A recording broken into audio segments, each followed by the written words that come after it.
Hello everyone, আসসালামু আলাইকুম। দিনটা ছিল 5ই সেপ্টেম্বর, মানে টিচার্স ডে। তাই দেখো সুন্দর মতো সেজেগুজে কিন্তু স্কুলে চলে এসেছি। আর তোমরা নিজেরাই শুধু দেখো যে আমাদের স্কুলটাকে কত সুন্দর করে সাজানো হয়েছে। যাই হোক গাইস, আমার একটু শরীরটা খারাপ, যার কারণে গলার ভয়েসটা একটু ইগনোর করে নিও তোমরা। তো টিচার্স ডে তে প্রতিবারই আমাদের স্কুলে ছোট্ট করে একটা অনুষ্ঠান হয়। তো আমি কিন্তু টিচার্স ডে তে কোনো বাড়ি আমাদের স্কুলে আসি না, এবারে এলাম শুধুমাত্র তোমাদের সাথে ভিডিও শেয়ার করব বলে। এখানে সব দিদি দাদারা মিলে ম্যাম আর স্যারদেরকে গিফট দিচ্ছিল আর চালিত হবে এবং পড়াশোনা করবে। এখানে আমাদের স্কুলের হেড স্যার কিছু কথা বলছিল, সেটাই তোমাদের সাথে শেয়ার করলাম। আর এখানে আমাদের স্কুলের তরফ থেকে হেড স্যারের জন্য যেটা মেন গিফট ছিল সেটাই এখন দাদা দিদিরা দিচ্ছিল। আমি যেহেতু ভিডিও করছিলাম তাই আমি আর যেতে পারিনি। আর গিফটটা তোমাদের কেমন লাগলো এটা কিন্তু অবশ্যই জানিও তোমরা। আর হ্যাঁ, ভিডিওটা একটু লেটেই আপলোড হলো, কারণ এডিট করার মতো সময় আমার কাছে ছিল না, শরীরটা তো খারাপ।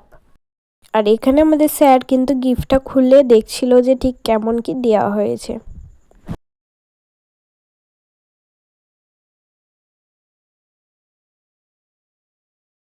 তোমরা তো দেখতেই পেলে গিফটটা, আর তোমাদের কেমন লাগলো এটা কিন্তু অবশ্যই কমেন্ট করে জানিও।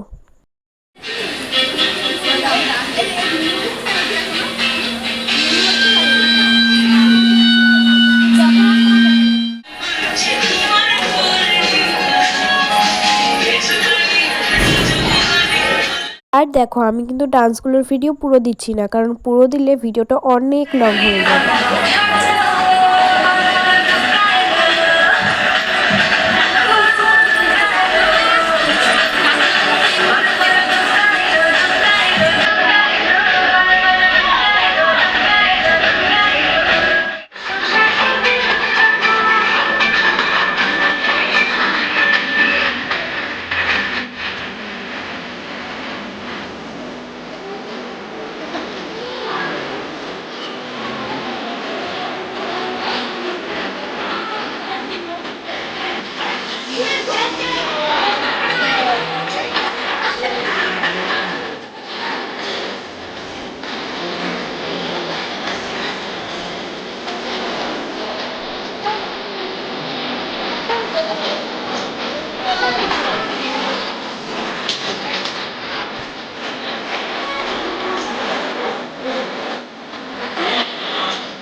এখানে আমাদের একটা স্যার কিন্তু গান গেয়ে শোনাচ্ছিল, ইনি কিন্তু খুব সুন্দর গান। আর হ্যাঁ, আমাকে আজকে কেমন লাগছে এটা কিন্তু অবশ্যই কমেন্ট করে জানিও।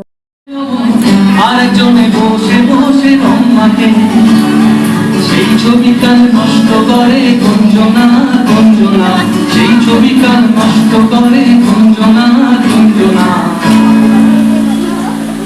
তোমার ঘরে বসত করে ঘরের জন্য মনে জানো না, তোমার ঘরে বসত করে ঘরের জন্য, তোমার ঘরে বসত করে ঘরের জন্য মনে জানো না, তোমার ঘরে বসত করে ঘরের জন্য।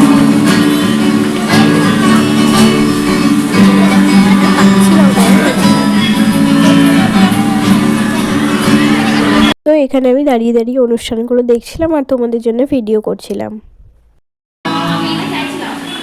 সম্বন্ধটা এবার তুমি বেচতে দিতে পারো, মাকে বলে দাও তুমি করছো না, চাকরিটা আমি পেয়ে গেছি বেলা সত্যি, এখন আর কেউ আটকাতে পারবে না।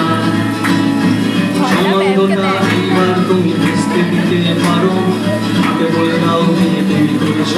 যাই হোক, সমস্ত কিছু কিন্তু এনজয় করে টিফিন খেয়ে এখন ফিরছি বাড়িতে। আর দেখো, শাড়ি পরে তো হাঁটতেই পারছিলাম না, আমাদের হালত একেবারেই খারাপ হয়ে গেছিল, কারণ এত গরম ছিল যে কি আর বলবো। এখন শুধু আমরা ভাবছিলাম বাড়ি ফিরতে পারলে বাঁচি। তোমরা শুধু আমাদের হালতটা সামনাসামনি দেখলেই বুঝতে পারবে যে কি অসুবিধা হচ্ছিল হাঁটতে আমাদের শাড়ি পরে।